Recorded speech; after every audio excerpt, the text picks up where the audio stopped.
योग यानी अभ्यास का एक ऐसा रूप जिसका जन्म हजारों साल पहले भारत में हुआ। तब से इसका इम्पैक्ट पूरी दुनिया में बढ़ता ही गया। गणित में योग का मतलब है जोड़ना और अभ्यास में ये हमारे शरीर, मन और भावनाओं को आपस में जोड़ के उनको एक करता है। आज दुनिया भर में 2 अरब से भी ज्यादा लोग योग करते हैं और इसे स्वस्थ शरीर और स्वस्थ दिमाग की एक नेचुरल मेडिसिन मानते हैं। योग के इसी इम्पैक्ट को देखते हुए अब हर साल 21 जून का दिन अंतर्राष्ट्रीय योग दिवस के रूप में मनाया जाता है। योग के बारे में आपने कुछ ना कुछ तो सुना ही होगा, या हो सकता है आपने मन और विचार के ऊपर लिखी गई कई किताबें भी पढ़ी होंगी। लेकिन ज़ेन योगा आपके लिए उन सारी किताबों से अलग है।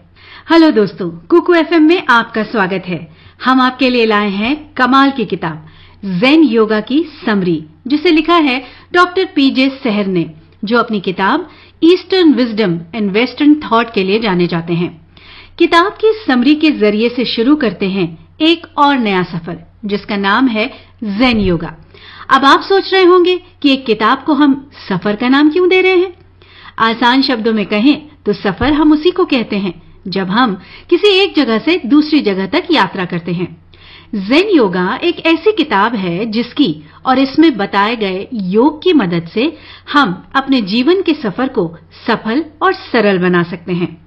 प्राणायाम और आसन के साइकोसोमेटिक प्रभाव के बारे में भी बहुत सारी किताबें लिखी गई हैं, लेकिन इस किताब में बहुत ही साफ और सरल रूप से इंसान का दिमाग किस तरह काम करता है, उस मैकेनिज्म के बारे में लिखा है और किस तरह से इंसान अपने दिमाग और उनमें आने वाले विचारों को कंट्रोल करके खुद के जीवन को बेहतर बना सकता है। इस किताब को 2 भागों में लिखा गया है। पहले भाग में कुछ प्रैक्टिकल मेथड्स और फॉर्मूले बहुत ही आसान भाषा में लिखे गए हैं। इसमें दिए गए अभ्यास और मेथड का मतलब आपकी अवेयरनेस को बढ़ाना है, लेकिन जिस तरह एक किसान खेती करने से पहले अपनी जमीन को तैयार करता है, उसी तरह ये सारी प्रैक्टिस आपके ध्यान करने के रास्ते में आने वाली रुकावटों को हटा सकती है। क्योंकि ध्यान यानी कि मेडिटेशन करना इतना आसान नहीं है। कोई भी इंसान ऐसे ही ध्यान में नहीं बैठ सकता। हम ध्यान में शरीर को तो बिठा लेते हैं, लेकिन हमारा मन कहीं और चला जाता है। इसीलिए पीजे सहर ने इस किताब के जरिए से कोशिश की है कि हम अपने बॉडी, माइंड, ब्रेन और सेंसेस के फंक्शंस को समझकर खुद को मेडिटेशन के लिए तैयार कर पाएं। इस किताब की सारी प्रैक्टिसेस के जरिए से हम मेडिटेशन कर सकते हैं और अपने मन को पूरी तरह अपने कंट्रोल में कर सकते हैं। और इस किताब के दूसरे भाग को एक आध्यात्मिक यानी स्पिरिचुअल नजरिए से लिखा गया है और इसमें दी गई सारी प्रैक्टिस को भी इसी आधार पर बताया गया है। तो दोस्तों, ज़ेन योगा को समझने के लिए और इसमें दिए गए सारे मेथड्स के अभ्यास में आपका स्वागत है। इस किताब की तमाम बातों को समझने के लिए जुड़े रहिए कुकू एफएम पर हमारे साथ। इंसान के मन में विचारों का आना एक नेचुरल प्रोसेस है जिनको हम रोक नहीं सकते, पर उन विचारों को एक के बाद एक जोड़ते जाना और उनकी एक चेन बना लेना, ये चीज हमारी सोच को बनाती है। इसलिए सबसे पहले हमें अपने विचारों पर कंट्रोल करना आना चाहिए, क्योंकि विचार बदलेंगे तो सोच बदलेगी और जब सोच बदलती है तो इंसान की जिंदगी और उसे जीने का नजरिया बदलता है। मन और विचार, किस तरह मन और विचार अक्सर भटकते रहते हैं, यानी माइंड ड्रिफ्टिंग, और कैसे हम इस ड्रिफ्ट को रोक सकते हैं। हम सब जानते हैं कि हमारा मन हर वक्त चलता रहता है। मन को चलने से हम नहीं रोक सकते हैं, लेकिन मन में आने वाली भावनाओं को हम कंट्रोल कर सकते हैं। इंसान पूरे दिन में अपने काम के दौरान न जाने और कितने ख्यालों में खोया रहता है। यहाँ तक कि वो चाहे कोई भी काम क्यों ना कर रहा हो, उस काम को करते समय भी वो तरह तरह के ख्यालों में खोया होता है।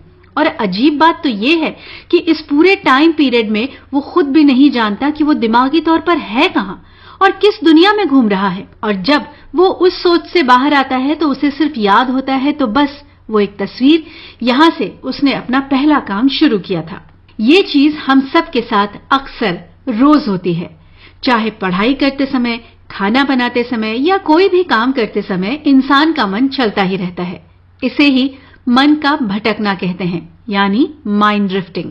और ये सब तभी होता है जब हमारा दिमाग ट्रेन्ड नहीं होता और जब तक हम ये नहीं सीख लेते कि अपने दिमाग को किस तरह से भटकने से रोकना है ताकि हम अपना पूरा ध्यान एक समय में केवल एक काम पर ही लगा पाएं, तो इसके लिए हमें इस किताब में दिए गए मेथड्स और प्रैक्टिसेस को समझना होगा और जीवन में अपनाना भी होगा।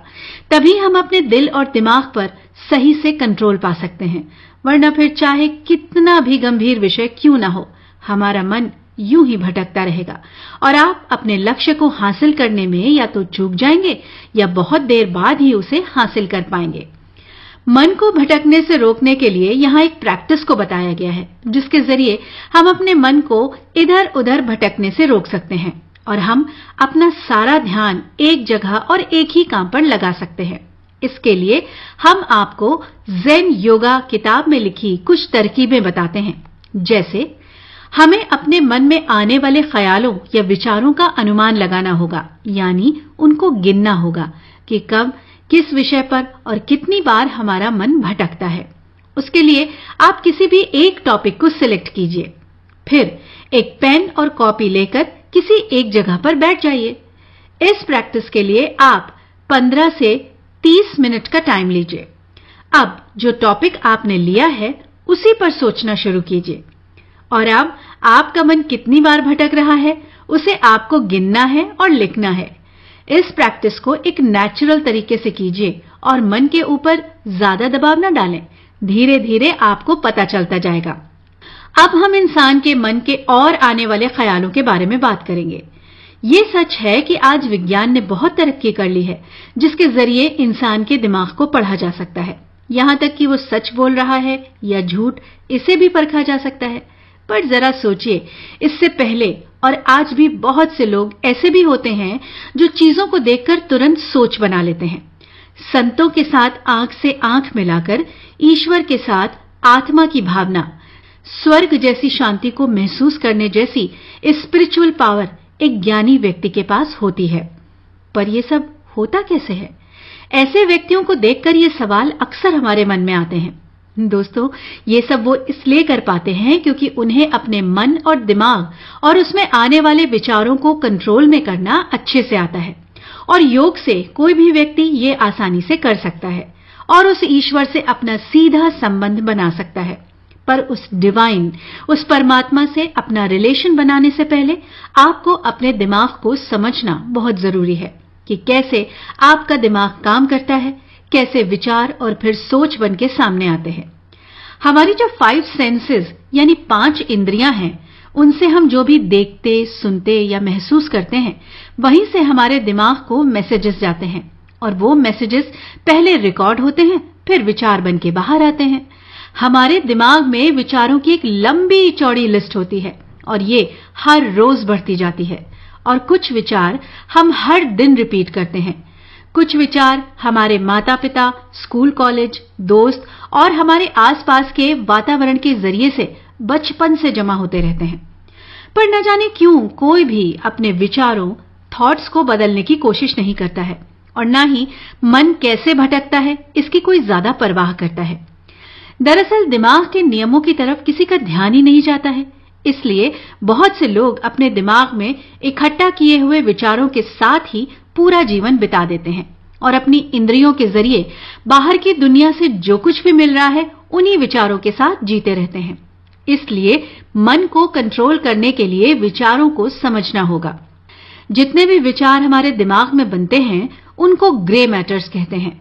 इस ग्रे मैटर की कुछ खास इंपॉर्टेंस हैं, जैसे कि अगर मन में लगाव यानी अट्रैक्शन है तो वो दोस्ती, प्रेम, गुड मैनर, सेक्स, अधिकार, साहस, आशा, भक्ति की ओर ले जाता है। अगर मन में नफरत है तो वो गुस्सा, घमंड, लालच, शक, बदला, जलन और सेक्स, यहां तक कि बलात्कार की ओर भी ले जा सकता है। अगर मन में ना तो नफरत और ना ही प्यार है तो ये अकेले एक लिमिटेड एरिया के अंदर रहता है और ऐसा दिमाग एक मेंटल इलनेस रोग की ओर बढ़ता चला जाता है। हम ऐसे लोगों को मेंटली अनहैप्पी या दिमागी तौर पर नाखुश भी कह सकते हैं। इंसान का मन एक कपड़े की तरह है। हमारी भावनाएं इस कपड़े को रंग देती हैं। इसलिए अक्सर कहा जाता है कि अच्छा देखो, अच्छा सोचो, क्योंकि कहीं ना कहीं ये हमारे मन और दिमाग पर असर डालते हैं और ये सच है कि जैसी आपकी सोच होगी वैसी आपकी जिंदगी, आपकी आदतें और आपकी पर्सनैलिटी होगी। यही बात वेदों में भी लिखी है। ये दुनिया तुम्हें वैसी नहीं दिखती जैसी ये है, बल्कि ये दुनिया तुम्हें वैसी दिखती है जैसे तुम खुद हो। इसलिए दुनिया को बदलने के लिए अपनी सोच, अपने विचारों को बदलना जरूरी है। और अपने मन और विचारों को सही आकार देने के लिए आपको हर दिन अपने विचारों को समझने की प्रैक्टिस करनी होगी। जो पिछले चैप्टर में हमने जाना, यानी ड्रिफ्ट वॉचिंग, मतलब मन के बहाव को देखना। इस प्रैक्टिस से आप अपनी भावनाओं को बदल सकते हैं, अपनी सोच को बदल सकते हैं। एक व्यक्ति अपने जीवन में हर समय जो कुछ भी करता है, उसे उसी समय खुद को पूछना चाहिए कि आखिर उसके जीवन और जन्म का एम क्या है और क्या उसका ये काम उसे उसके लक्ष्य के करीब ले जा रहा है। आपको इसका जवाब जरूर मिलेगा, और अगर जवाब नहीं मिलता तो आप सिर्फ एक अंधेरे में जी रहे हैं, जबकि रोशनी कहीं ना कहीं आपके अंदर है, जिसे आपके थॉट्स ने दबा रखा है। इस चैप्टर में हम जानेंगे कि कैसे हमारी सेंसेस यानी इंद्रियां हमारी सोच पर असर डालती हैं और कैसे हमारी सोच उभर के सामने आती है, और जो नहीं आ पाती उस सोच को क्या कहते हैं, और जानेंगे एक अच्छी नींद के लिए आपको क्या करना चाहिए। हमारी जो 5 सेंसेस यानी 5 इंद्रियां हैं, उनसे हम जो भी देखते, सुनते या महसूस करते हैं, वहीं से हमारे दिमाग को मैसेजेस जाते हैं, और वो मैसेजेस पहले रिकॉर्ड होते हैं और फिर विचार बन के बाहर आते हैं। बहुत सारी बातें, विचार ऐसे होते हैं जिनको हम बोल के जाहिर कर देते हैं या बाहर निकाल देते हैं, जैसे गुस्सा, प्यार, नाराजगी। मतलब जो कुछ भी हम अपनी सोच और समझ से काम करते हैं, उसे योग में कर्मा बोलते हैं। पर जिनको हम नहीं बोल सकते या किसी के साथ भी शेयर नहीं करते, ऐसी सोच को दबी हुई सोच बोलते हैं, और बहुत से लोग इसे कर्मा नहीं कहते। इंसान की दबी हुई सोच यूं ही नहीं बन जाती। ये सब कुछ उसकी सेंसेस से होते हुए उसके दिमाग में और दिमाग से मन में आती हैं। अब चाहे बाहर आए या ना, है तो कर्मा ही।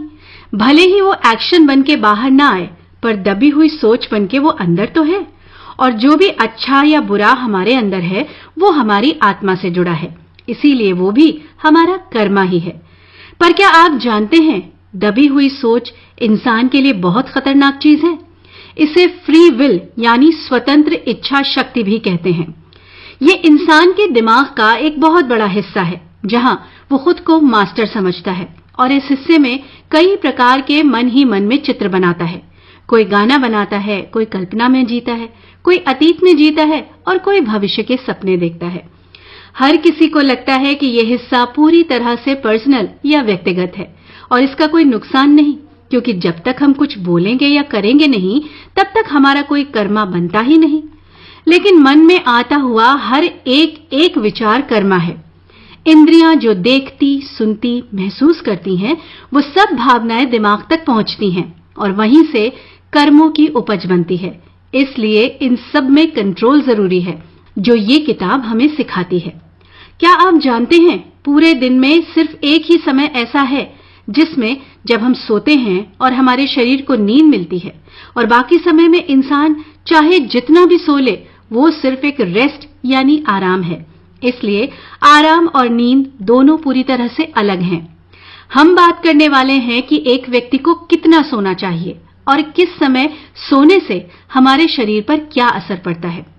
ये तो हम सब जानते हैं कि हम सबको नींद की जरूरत होती है, लेकिन हम सब अपनी फ्री विल के अनुसार सोने की एक अलग ही आदत बना लेते हैं। इसी कारण से हमें जो शरीर मिलता है वो सही तरीके से नहीं चलता है, जिसकी वजह से बहुत सारी प्रॉब्लम्स आती हैं, जिससे हम जानकर भी अनजान हैं।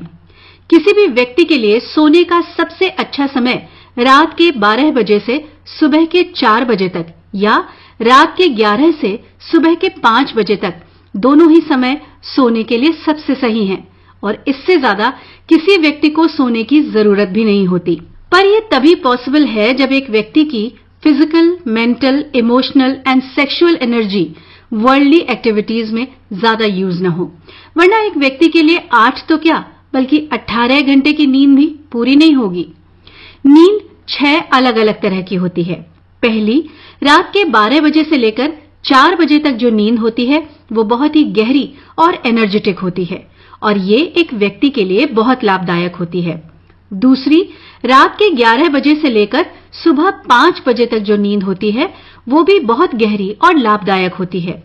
तीसरी, रात को 9 बजे से 11 तक और सुबह के 5 बजे से 7 बजे तक जो नींद होती है उसमें से कोई एनर्जी नहीं मिलती है। चौथी, सुबह के 7 बजे से दिन के 12 बजे तक जो नींद होती है वो शरीर को एनर्जी देने की जगह और नुकसान पहुंचाती है, नकारात्मक ऊर्जा यानी नेगेटिव एनर्जी देती है। पांचवी, दिन के 12 बजे से लेकर 4 बजे तक का नींद हमारे नर्व्स को खराब करती है। छठी, दोपहर के 4 बजे से लेकर रात को 9 बजे तक का समय सबसे ज्यादा खराब है। अगर इस समय कोई व्यक्ति सोता है तो वो अपने शरीर में बीमारियों को पैदा करता है। तो दोस्तों, कब और किस वक्त सोने से हमें क्या बेनिफिट्स मिलते हैं, इस बारे में हमने अभी जाना। ये बहुत जरूरी है कि हम इन सारे टाइम्स के अकॉर्डिंग ही अपने सोने का समय सेट करें। फॉर एग्जाम्पल, मानिए एक व्यक्ति जो नींद में डूबा रहता है और उसका दिमाग पूरे दिन भटकता रहता है, और दूसरा व्यक्ति जो कि सही मात्रा और सही समय पर अपनी नींद को पूरा करता है और बचाए गए घंटों में तरक्की करता है। ऐसे व्यक्ति अपनी स्वतंत्र इच्छा को सही तरीके से उपयोग करने में एक्सपर्ट हो पाते हैं। इसके अलावा हमने ऐसे व्यक्तियों को भी देखा है जो कि 24 घंटों में से सिर्फ 4 घंटे सोते हैं और बढ़ती उम्र के साथ साथ तेज दिमाग और अच्छे स्वास्थ्य को भी बनाए रखते हैं। इसका एक और बेनिफिट ये है कि कम सोने से आपको ज्यादा वक्त मिलता है जिसमें आप कुछ इंटरेस्टिंग काम कर सकते हैं, और वो भी बिना किसी परेशानी के। अगर हमें नींद को कम करना है तो जितना हम सोते हैं उसमें से थोड़ा थोड़ा समय कम करके हम नींद को कम कर सकते हैं। शुरुआत में आप 10 मिनट ही कम कर दीजिए, उसके बाद आपको फिर से 10 मिनट का समय कम करते करते और 1 घंटा कम करना है। जब फिर से 1 घंटा कम हो जाए तो फिर से उसे 1 घंटे को 1 महीने तक निरंतर करना है। नींद के समय को कम करने का सही समय है रात के 11 बजे से पहले और सुबह के 5 बजे के बाद। जब तक आप रात के 11 से सुबह के 5 बजे तक ना पहुंचे तब तक आपको 10 मिनट के हिसाब से ही कम करना है। 11 से 5 तक का समय ही सोने के लिए सही समय है और अच्छे स्वास्थ्य के लिए इतनी ही नींद जरूरी होती है।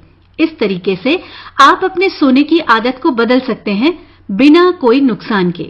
जितना टाइम हम सोने में गंवाते हैं, अगर उतना टाइम हम बचाते हैं तो वो टाइम एक बीज की तरह है जो हमारे जीवन के पेड़ को और आगे बढ़ाता है।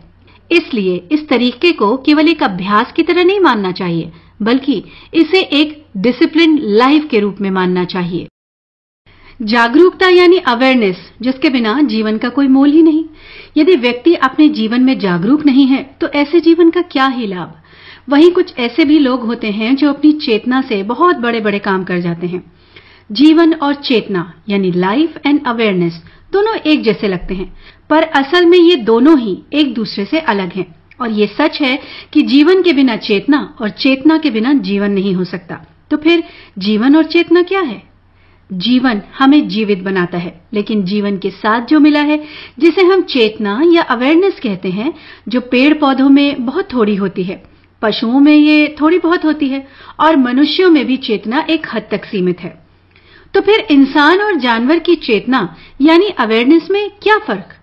इंसान अपने आप को इस पृथ्वी पर एक अलग पहचान की तरह देखता है, जबकि जानवर ऐसी सोच या समझ नहीं रखते।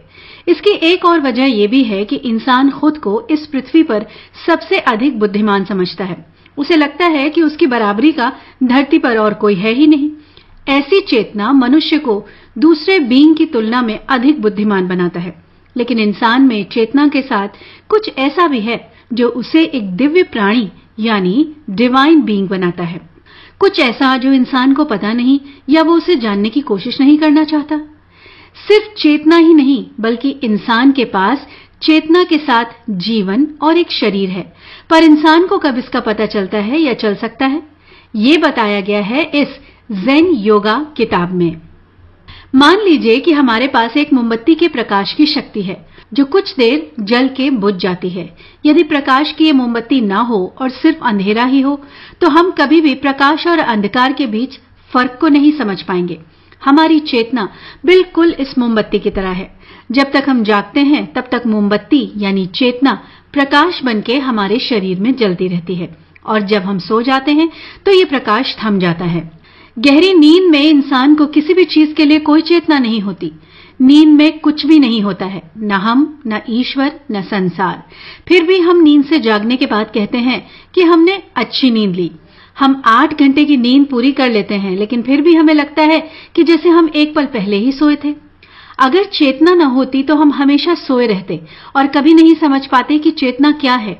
उसी तरह हम चाहे कितने भी समय के लिए क्यों न सोए हों, नींद क्या है या हम सोए भी थे, इस बात को बिना चेतना के हम कभी समझ ही नहीं पाते।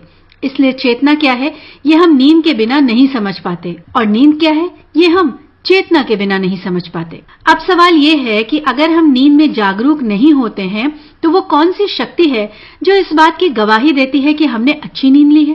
क्योंकि कुछ तो है हमारे शरीर के अंदर कि जब हम सोते हैं तब भी हमारे शरीर के सब अंग अपना काम करते रहते हैं और हमें इस बात का पता भी नहीं होता कि ये सब कैसे हो रहा होता है। तो कौन सी शक्ति है जो इन सब कामों को पूरा कर रही होती है? इस चेतना को हम नहीं समझ सकते जो सोते समय हमारे शरीर के अंदर काम कर रही होती है और जब हम जागते हैं तो हमें बताती है कि हम अच्छे से सोए थे। वास्तव में इसे ही यूनिवर्स की चेतना कहते हैं। इसके जवाब में डॉक्टर सेहर कहते हैं, इस यूनिवर्स के परे कोई जीवन नहीं है, ना चेतना। पर यह इस वजह से है क्योंकि इस संसार के परे की जो हमारी जागरूकता है वो लिमिटेड है, जिसे हम समझ नहीं पा रहे हैं। प्रकृति ने हमें वो समझ, वो जागरूकता दी है कि हम इस यूनिवर्स और इसमें जो कुछ भी हो रहा है उसे समझ सकें। बस जरूरत है हमें अपनी जागरूकता को बढ़ाने की। पिछले चैप्टर में हमने बात की जीवन और चेतना की, यानी लाइफ एंड अवेयरनेस की। इस चैप्टर में अब हम बात करने जा रहे हैं जीवन, चेतना और सांस की। जीवन और श्वास दोनों एक नहीं है। हमें ये सिर्फ लगता है क्योंकि दोनों जन्म के समय एक साथ आते हैं और मृत्यु के समय एक साथ चले जाते हैं। फिर सांस क्या है और उसका जीवन से क्या संबंध? हमें ये सिखाया जाता है कि सांस का विशेष काम है हमारे फेफड़ों में रक्त को साफ करना, पर सांस लेने का काम सिर्फ खून की सफाई करना नहीं है। कुदरत ने इंसान को हर सांस के जरिए कुछ और चीजें करने के लिए भी तैयार किया है। ये दुनिया जिसमें हम रहते हैं, सांस लेते हैं, इसकी हवा में बहुत सी चीजों की मौजूदगी होती है जिन्हें एलिमेंट्स कहते हैं। और जब हम सांस लेते हैं तो उन एलिमेंट्स यानी तत्वों को भी अपने अंदर लेते हैं। यहाँ तक कि खाना खाते और पानी पीते समय भी हमारी सांसों के जरिए हम अपने अंदर बहुत से एलिमेंट्स को लेते हैं। इसलिए ये जरूरी है कि हम जो कुछ भी खाएं या पिएं उसे एक सही तरीके से करें। क्योंकि देखने में ये बहुत सिंपल सी बात लगती है, पर जरा सोचिए, हमारी हर सांस के साथ हमारे अंदर जो एलिमेंट्स जाते हैं वो जीवन के लिए जरूरी हैं और यही सांस का जीवन से संबंध है। इसके अलावा हम जो कुछ भी महसूस करते, सुनते या देखते हैं उसे चेतना कहते हैं, जो हमारे अंदर इच्छा को जन्म देती है। यही है सांस, चेतना और जीवन में संबंध। इंसान के अंदर सिर्फ खाने की ही इच्छा नहीं होती, खाने के अलावा वर्ल्डली, इमोशनली और सेक्स की डिजायर्स, इच्छाएं भी शामिल होती हैं।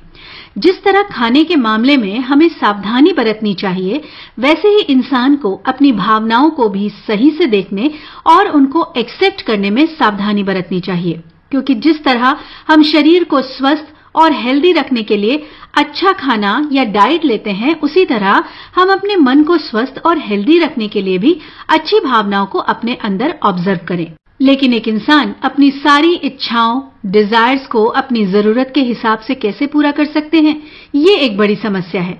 कैसे अपनी इंद्रियों को कंट्रोल में किया जा सकता है, इसके लिए एक मेथड बताया गया है जिसे प्राचीन ऋषियों द्वारा ज़ेन या योग कहा गया है, जिसे हम ज़ेन योग कहते हैं। शरीर में दिमाग के जरिए आने वाली हर डिजायर यानी इच्छा को ज़ेन योगा में बताए गए मेथड से कंट्रोल किया जा सकता है। जब ये तरीके आपकी हैबिट बन जाते हैं तो अपने आप ही खुद पर और अपनी इच्छाओं पर कंट्रोल करना सीख जाते हैं। और जब तक इंसान खुद पर कंट्रोल करना नहीं सीख जाता, तब तक उसके जीवन में एक ठहराव नहीं आ सकता और वो यूं ही भटकता रहेगा। इसलिए मनुष्य की हालत जैसी भी है वो इसलिए है क्योंकि वो खुद से अपने जीवन से अनजान या उसके प्रति लापरवाह है। इंसान ने सुख की तलाश में अपनी फ्री विल, जो उसे कुछ भी करने की इजाजत देती है, उससे उसने खुद को बदल दिया है, जिसका नतीजा हम सब आज के टाइम में देख रहे हैं। आज क्या कुछ नहीं हो रहा, क्योंकि इंसान का खुद पर, उसकी भावनाओं पर कंट्रोल नहीं। ऐसी परिस्थिति में अगर मनुष्य को एक नया जीवन जीना है तो उसे पुरानी आदतों को छोड़कर नई आदतों को अपनाना होगा। इन सब बातों को हम और अच्छे से अगले एपिसोड में जानेंगे और ये भी जानेंगे कि किन तरीकों का अभ्यास करके हम खुद में बदलाव ला सकते हैं। तो सुनते रहिए कुकू एफएम पर ज़ेन योगा की बुक समरी। दोस्तों, ये चैप्टर इस किताब में बहुत ही इंपॉर्टेंट चैप्टर है। वैसे तो सारे चैप्टर इंपॉर्टेंट हैं, पर यह चैप्टर इसलिए इंपॉर्टेंट है क्योंकि इस चैप्टर में आपके कुछ सवाल हो सकते हैं जिनका जवाब भी इस चैप्टर में छिपा हुआ है। साथ ही हम जानेंगे क्रिटिकल सर्टेन स्टेज के बारे में भी, जो कि इस पूरी किताब का निचोड़ है। क्या है क्रिटिकल सर्टेन स्टेज, जीवन में इसका क्या महत्व है और कैसे इस तक पहुंचा जा सकता है। हमारे जीवन में सांस, खाना और पानी, नींद, भावनाएं और सेक्स, इन 5 चीजों का असर हमारी स्पिरिचुअल जर्नी में हमेशा रहता है और बिना इनको कंट्रोल किए हम क्रिटिकल सर्टेन स्टेज तक नहीं पहुंच सकते। लेकिन सबसे पहले हम जानेंगे कि क्रिटिकल सर्टेन स्टेज आखिर है क्या। ये वो स्टेज है जहां आपकी आत्मा उस डिवाइन से एक हो जाती है। पर हमें कैसे पता चलेगा कि हम उस स्टेज तक पहुंच गए हैं और वहां तक पहुंचने के लिए हमें खुद को कैसे तैयार करना होगा। इस स्टेज तक आप कुछ योग और मेडिटेशन करके अपने विचारों और इच्छाओं पर कंट्रोल करके पहुंच सकते हैं। इसके अलावा आप किसी गुरु की मदद से भी अपने में कुछ सुधार ला सकते हैं। ऐसा करने से हो सकता है आप एक पल के लिए उस क्रिटिकल सर्टेन स्टेज को महसूस कर पाएं, पर क्या आपका दिमाग और शरीर उस एनर्जी को संभालने के लिए तैयार है? ये आपको समझना पड़ेगा, क्योंकि किसी चीज तक पहुंचने और उसको पा लेने में बड़ा फर्क होता है। और यदि आप प्रैक्टिसेस करके वहां तक पहुंच भी जाते हैं तो भी बिना खुद को पूरी तरह से तैयार किए उस चीज में बने रहना या उसे थामे रखना आपके लिए डिफिकल्ट हो सकता है। ऐसे में आपके दिमाग और शरीर पर गहरा असर भी पड़ सकता है। योग की इस स्टेज में जितने भी स्टेप्स हैं, यम, नियम, आसन, प्राणायाम, उसके बाद आता है प्रत्याहार। बिना यम, नियम, आसन, प्राणायाम का अभ्यास किए आप प्रत्याहार तक नहीं पहुंच सकते। अब सवाल ये आता है कि कैसे हम उस क्रिटिकल स्टेज तक पहुंच सकते हैं। तो जैसा कि हमने पिछले चैप्टर में जाना, mind drifting watching, sleeping habits, food habits, तो ये सब वो छोटी छोटी सी कोशिशें या हम कह सकते हैं कि एक मार्ग है जिसे हमें अभ्यास करके तैयार करना है। पर यदि हम सोचें कि सिर्फ आधे घंटे के मेडिटेशन करके और कुछ भी खाने पीने के बिना ड्रिफ्ट वॉच और बाकी सारी कमियों को दूर करके उस क्रिटिकल स्टेज तक पहुंच सकते हैं, तो ऐसी सोच आपके लिए खतरनाक साबित हो सकती है। इसलिए आपको अपने थॉट्स पर ध्यान देना होगा, माइंड ड्रिफ्टिंग से बचना होगा, या यूं कहिए कि आपको अपने जीवन में अवेयरनेस लानी होगी। इसको करने के लिए आपको समय लग सकता है, पर यह मुश्किल नहीं है, क्योंकि शॉर्टकट तरीके हमेशा अंत में खतरनाक ही साबित होते हैं। इसलिए जरूरी है कि आप स्टेप बाय स्टेप चलें, पहले बातों को समझें और फिर अप्लाई करें, फिर उन सभी चीजों को अडॉप्ट करें, और तब आपको उस स्टेज पर पहुंचने के बाद उसे थामे रखने में कोई प्रॉब्लम नहीं होगी। कुछ लोगों को लगता है कि बिना किसी गुरु के वो स्पिरिचुअल ग्रोथ नहीं कर सकते। इस सवाल पर पीजे सहर ने साफ शब्दों में लिखा है कि आपको स्पिरिचुअल ग्रोथ में कोई भी सांसारिक गुरु हेल्प नहीं कर सकता। हाँ, एक गुरु आपको एक रास्ता बता सकता है, पर अपने विचारों, अपने थॉट्स को अपने जीवन में खुद कंट्रोल करना होगा और उनका विकास करना होगा। ये सच है कि एक गुरु की हमारी जिंदगी में खास अहमियत होती है, और अगर आप किसी गुरु को मानते हैं, उसकी पूजा करते हैं, तो इसमें कोई बुराई नहीं है। परंतु अंधविश्वास में होकर भक्ति करना, वो गलत तरीके बता रहे फिर भी उसको आंखें बंद करके मानना, ये आपको नुकसान पहुंचा सकता है। क्योंकि खुद के थॉट्स को देखना और स्पिरिचुअल ग्रोथ और आत्मा में बने रहना, ये एक प्रैक्टिकल प्रोसीजर है, और जितना आप इसे खुद से समझ के करेंगे उतना ही आप इसे समझेंगे, और जब तक आप उस क्रिटिकल स्टेज को पा नहीं लेते, कोई भी गुरु आपकी हेल्प नहीं कर सकता। एक बहुत अच्छी लाइन कही गई है, When the disciple is ready, the master will appear, and unfailingly it is so. मतलब जब आप अपनी आत्मा में तैयार होते हैं तो परमात्मा, जिसका अंश आपके अंदर होता है, वो उजागर होता है। और तब तक कोई फिजिकल गुरु नहीं बल्कि परमात्मा खुद आपकी अगुवाई करता है जब आप उस क्रिटिकल सर्टेन स्टेज तक पहुंच जाते हैं। इसका मतलब साफ है, जब आप उस स्टेज तक पहुंचने के लिए रेडी हो जाएंगे तब आपको एक रियल मास्टर भी मिल जाएंगे जो आपके साथ रहेंगे और आपको गाइड करेंगे, जिसे भगवान कहते हैं। तो जितने भी ये सब मेथड्स और प्रैक्टिसेस बताए गए हैं वो सब प्रैक्टिकल हैं और प्रैक्टिकली ही आपको वो समझ भी आएगी। तो क्यों ना इन मेथड्स को अप्लाई करके हम उस डिवाइन पावर को महसूस करें और संसार में रहते हुए उस शांति को महसूस करें जिसकी कमी में आज दुनिया इधर उधर भटक रही है, और आत्मा की खूबसूरती पर ध्यान दें जो अंत तक हमारे साथ रहेगी। जिस तरह पानी का नल खुला हो और हमें पता ही नहीं चलता कि वो पानी कहाँ जा रहा है, उसी तरह इंसान के दिमाग के सेंटर्स का लीकेज होता है जिसमें इंसान की सारी एनर्जी उसकी सोच के जरिए उस पानी की तरह कहाँ बहे जा रही है, ये इंसान को खुद भी नहीं पता होता। इसे ही दिमाग के सेंटर्स का लीकेज कहते हैं। इन लीकेज को समझना केवल स्पिरिचुअल ग्रोथ के लिए ही जरूरी नहीं है, परंतु जीवन की हर फील्ड जैसे स्टडी, स्पोर्ट्स, बिजनेस, जॉब, हर चीज में अगर सक्सेस को पाना है तो हमें इन लीकेज पर ध्यान देना और उनको कंट्रोल में करना बहुत जरूरी है। इसके लिए हमें दिमाग के अलग अलग भाग को समझना होगा, किस तरह दिमाग काम करता है और किस भाग पर हमें ज्यादा ध्यान देने की जरूरत है ताकि हम जो गलतियां करते हैं उन पर कंट्रोल कर सकें। इंसान का दिमाग 4 भागों से मिलकर बना है और इन चारों भागों का अपना अपना अलग अलग काम है। दिमाग के पहले भाग में सबसे ज्यादा लीकेज होते हैं क्योंकि हमारे दिन भर के जितने भी काम होते हैं वो इसी के जरिए होते हैं। हम क्या सोचते हैं, क्या करते हैं, खुश, उदास, दया, नफरत, गुस्सा, प्रेम, सब काम यहीं से होते हैं। एक ही भाग के इतने सारे काम?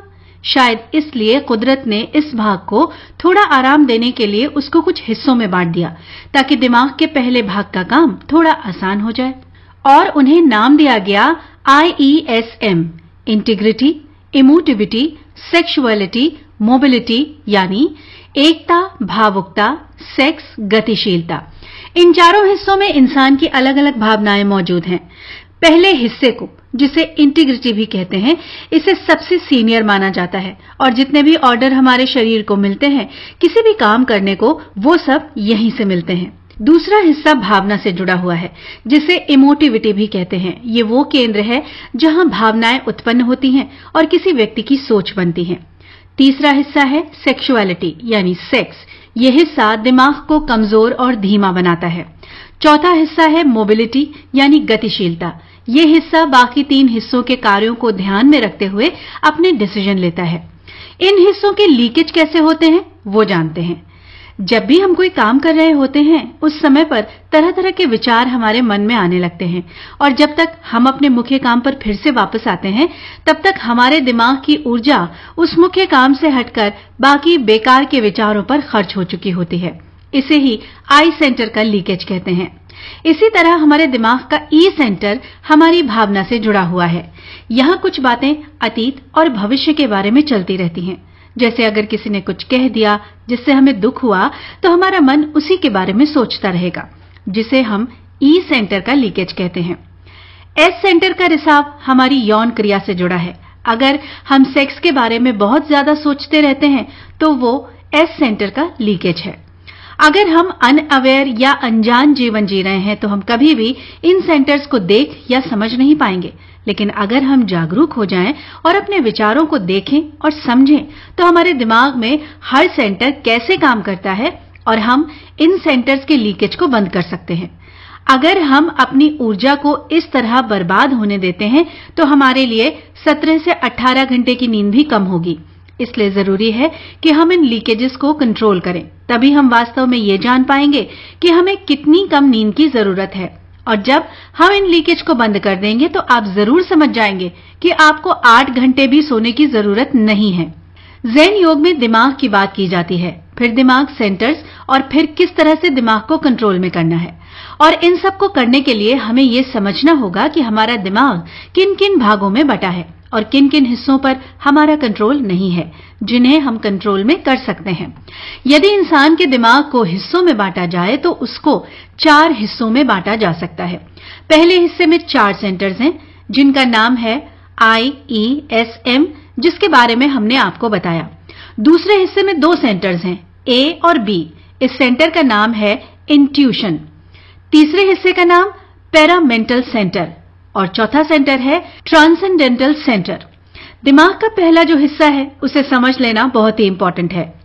इन सेंटर्स को हम पहले समझ चुके हैं कि इनके काम क्या हैं, पर एक बार फिर से हम इसे अच्छे से और आसान तरीके से समझेंगे ताकि हम इस बात को अच्छे से समझ पाएं कि हमें अपने दिमाग और उसमें आने वाले विचारों पर कंट्रोल करके कैसे उस क्रिटिकल सर्टेन स्टेज को पाना है। तो चलिए बात करते हैं पहले हिस्से की।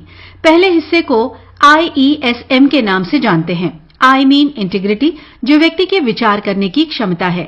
E मीन इमोटिविटी, ये वो सेंटर है जहां भावनाएं उठ खड़ी होती हैं और व्यक्ति के सोच विचार करने की क्षमता को प्रभावित करती हैं। S मीन सेंसुअलिटी, ये सेंटर बुद्धि को कमजोर व धीमा बनाता है। M मीन्स मोबिलिटी, ये सेंटर बाकी के जो 3 सेक्टर की गतिविधियां हैं उनको ध्यान में रख के अपने फैसले लेता है, अर्थात जिस सेंटर पर ज्यादा फोकस हो रहा होता है। तो ये थे दिमाग के पहले भाग के 4 सेंटर और उनके काम। देखा जाए तो पहले दिमाग का जो हिस्सा है और उसके सेंटर, सब चीजें उसी में मौजूद हैं। जिंदगी के सब काम, विचार, सोचना समझना सब इसी के आधार पर व्यक्ति करता है। इसलिए इसके हर सेंटर को जानना और उसे सही तरीके से समझना बहुत जरूरी है। अब आते हैं दूसरे हिस्से पे। दूसरे हिस्से के 2 सेंटर हैं, ए और बी। इसे हम 2A और 2B कहेंगे। 2A के अंदर बहुत सी अनकॉन्शियस चीजें होती हैं जिससे हम अनजान रहते हैं, जैसे हमारा डाइजेशन सिस्टम। हमें पता ही नहीं होता कि कैसे हम जो खाना खाते हैं हमारा शरीर उसे आगे के हिस्सों में कैसे जोड़ देता है। 2B सेंटर व्यक्ति को कॉन्सेंट्रेट, आत्मा या विचारों के उस पार जाने में मदद करता है। इस भाग का भी एक सेंटर है, 5वां सेंटर, जिसे इंट्यूशन कहते हैं, और इस भाग का काम है आपकी मदद करना विचारों, कल्पनाओं से ऊपर उठने में। अब आते हैं दिमाग के तीसरे हिस्से की तरफ, जिसे ESP यानी एक्स्ट्रा सेंसरी परसेप्शन कहते हैं। दिमाग के इस भाग में व्यक्ति के पास ऐसी बहुत सी छुपी हुई शक्तियां होती हैं जिसे सिक्स्थ सेंस कहा जाता है। व्यक्ति ऐसी बहुत सी अलौकिक सिद्धियां प्राप्त कर सकता है जो डिवाइन है। इसी भाग में सिक्स्थ सेंटर है जिसे पैरामेंटल सेंटर कहा गया है। अब दिमाग का चौथा और आखिरी हिस्सा, ये वो हिस्सा है जिसमें आत्मा रहती है, जिसे ध्यान के जरिए हम पाने और जानने की कोशिश करते हैं, यानी समाधि की अवस्था है, एनलाइटमेंट। इसमें 7वां सेंटर मौजूद है जिसे ट्रांसडेंटल सेंटर बोलते हैं, जो इन सब से परे है। लेकिन आम व्यक्ति के लिए आत्मा तक पहुंचना और आत्मज्ञान को गेन करना थोड़ा सा मुश्किल है। सही से पता भी नहीं है कि कब, कैसे और क्या करना है। ये थे हमारे दिमाग के 4 हिस्से और उनके सेंटर, जहां सांसारिक काम करने वाले हिस्सों को एक तरफ और स्पिरिचुअल काम करने वाले हिस्सों को दूसरी तरफ रखा गया है। इन 2 पार्टीशन के बीच जो खाई है उसे ज़ेन योग में नो मैन्स लैंड कहा जाता है। अब इस खाई को पार करने के लिए दिमाग का जो पहला हिस्सा है यानी IESM, उसे समझने और उस पर कंट्रोल करना बहुत जरूरी है। जब हम इस पहले हिस्से को समझ जाएंगे तो बाकी के 3 हिस्सों को आसानी से जाना जा सकता है और उन तक पहुंचा जा सकता है। लेकिन व्यक्ति अपनी भावनाओं में ही अटका रहता है और वो इनसे ऊपर उठ ही नहीं पाता। अगर उनके पास ये नॉलेज आ जाए कि कैसे अपने दिमाग के पहले हिस्से का विकास करना है तो फिर अपने मन से ऊपर उठ पाना बहुत ही आसान है। ज़ेन युग में तो डॉक्टर सहर यहां तक कहते हैं कि अगर एक बार पहले हिस्से का विकास हो गया तो उसके बाद कुछ करने की जरूरत ही नहीं है, सब अपने आप होता जाएगा। ये जो सेंटर है इनको हम एक और तरीके से ध्यान में रख सकते हैं, और वो ऐसे, जो 7वां सेंटर है जो आत्मा से जुड़ा हुआ है वो कंपनी के एक मालिक की तरह है। 6ठा सेंटर है जिसमें आध्यात्मिक शक्तियां हैं, वो कंपनी के छोटे मालिक की तरह है। 5वां सेंटर जो है वो ध्यान यानी मेडिटेशन से जुड़ा है, वो कंपनी में जो लोग काम करते हैं उनका हेड है। और बाकी जो 4 सेंटर हैं पहले हिस्से के, वो कंपनी में काम करने वाले कर्मचारी हैं। अब यहाँ एक बात जो ध्यान देने वाली है वो ये है कि इस कर्मचारी को इतना काम करना है ताकि वो इस कंपनी का हेड बन सके। ये एक आसान तरीके से ज़ेन योग में समझाया गया है। इस चैप्टर में हम जानेंगे कि योग के 8 चरण कौन से होते हैं और वो कौन सा चरण है जिससे आप उस क्रिटिकल सर्टेन स्टेट तक पहुंचते हैं, जहां आपको एक डिवाइन फील मिलता है, ऐसी शांति जो हमें दुनिया के किसी और काम में नहीं मिलती। योग में यम, नियम, आसन, प्राणायाम और प्रत्याहार। तो पहले हम पहले 4 के बारे में बात करेंगे और फिर बाद में 5वें योग प्रत्याहार के बारे में। पहले 4 चरण वे चरण हैं जिनके जरिए से हम रूटीन जैसे सोना, सांस लेना, खाना और बाकी आदतों को कंट्रोल करना सीखते हैं। और ऐसा इसलिए है ताकि हम जरूरत से ज्यादा कुछ न करें, क्योंकि जरूरत से ज्यादा चाहे कोई भी चीज जैसे खाना, सोना, पीना या कुछ और, वो ना तो हमारे खुद के जीवन के लिए सही होता है और हमारी स्पिरिचुअल जर्नी भी कहीं ना कहीं धीमी हो जाती है। इन 4 चरणों के बाद अब आता है प्रत्याहार, जो सबसे इंपॉर्टेंट है, जिसको ज़ेन योग में क्रिटिकल सर्टेन स्टेट के रूप में भी जाना जाता है।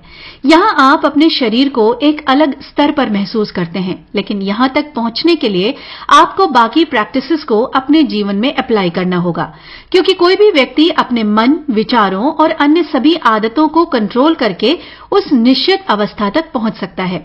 लेकिन इन सभी चीजों को इस तरह से करना होगा कि ये सीमा से ना तो अधिक हो और ना कम, बल्कि मीडियम हो।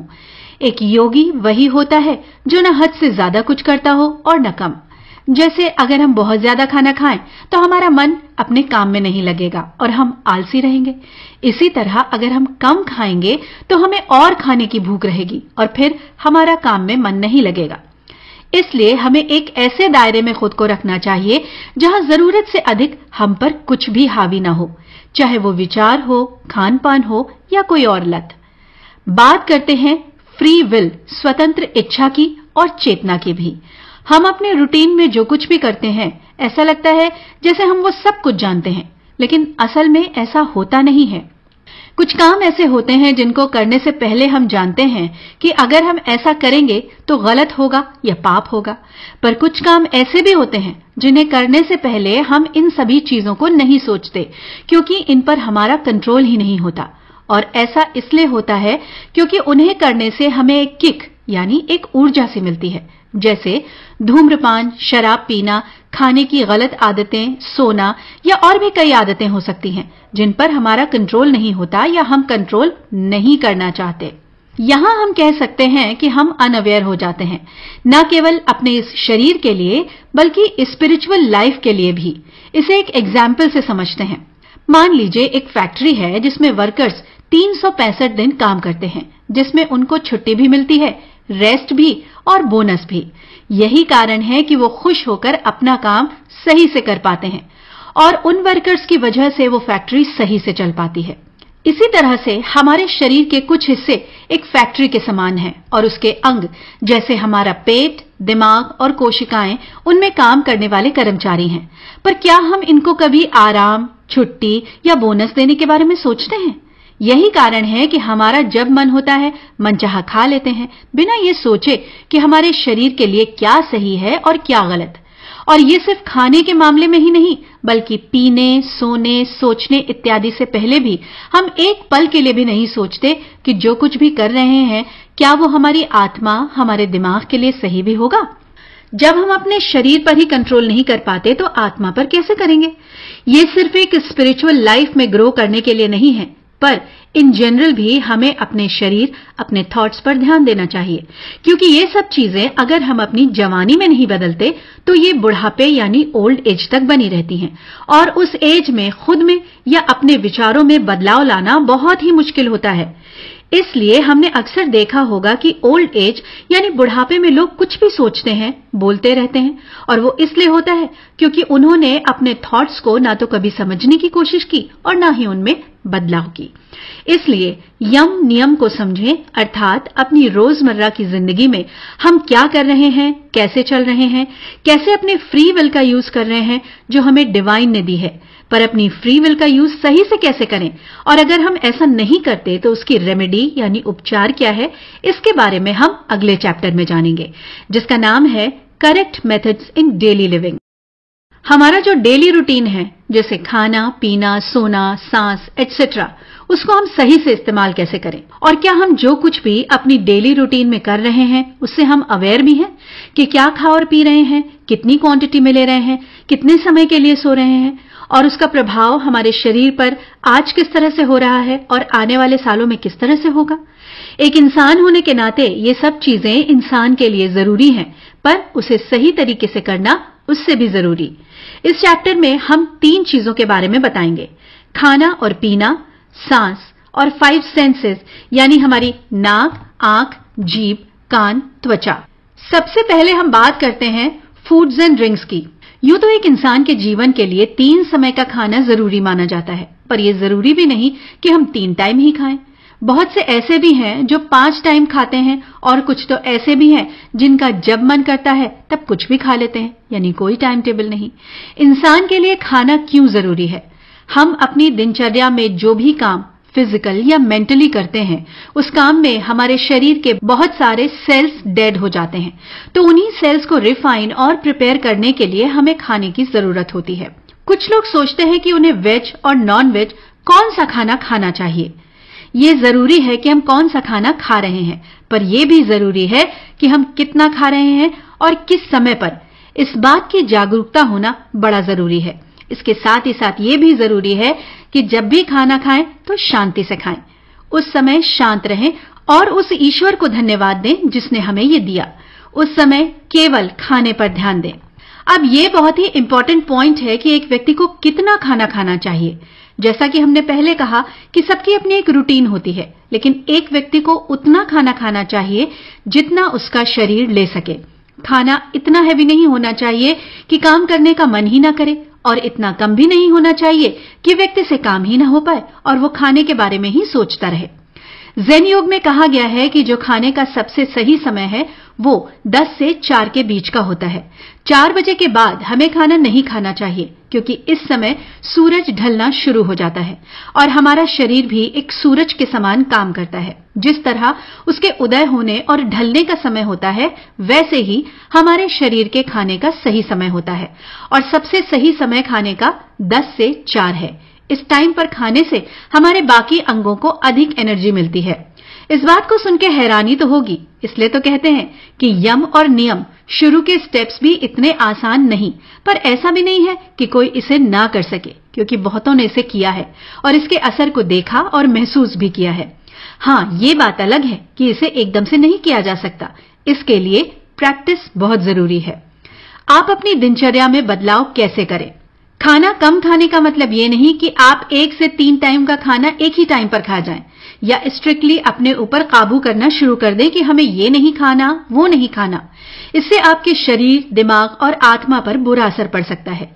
इसलिए ये जरूरी है कि आप इस प्रोसीजर को धीरे धीरे अपनाएं। यानी आप अगर 5 टाइम खाना खाते हैं तो उसे शुरू में 4 टाइम कर दीजिए, 3 है तो 2 टाइम। मतलब शुरू में थोड़ा थोड़ा कम कीजिए और देखिए इससे आपके जीवन में क्या फर्क आता है। मगर इससे आपके शरीर पर इसका कोई गलत असर नहीं पड़ेगा, बल्कि आप अपने ऊपर एक कंट्रोल करना सीख जाएंगे। और जब एक बार आप अपनी हैबिट बना लेंगे तो आप अपने शरीर, आत्मा का सही निर्माण कर सकेंगे, जो आपके ऑल ओवर डेवलपमेंट में हेल्प करेगा। जिन्होंने इसे अपनाया उनको इसे अपनाने में 2 या 3 साल भी लग गए और उन्होंने अपनी जिंदगी में कमाल के अनुभवों को महसूस भी किया। इसके अलावा ज़ेन योग में नॉर्मल पानी की इंपॉर्टेंस को बताते हुए कहा गया है कि नॉर्मल पानी से अच्छा और कोई पेय पदार्थ नहीं है। साथ ही उन्होंने अल्कोहल यानी शराब को लेने से साफ साफ इनकार करते हुए कहा है कि अल्कोहल का असर हमारे शरीर के ऊपर बहुत ही बुरा होता है। इससे हमारे सेल्स डैमेज होते हैं और जितने भी हमारे शरीर के अंदर के अंग हैं उन पर भी बुरा असर पड़ता है।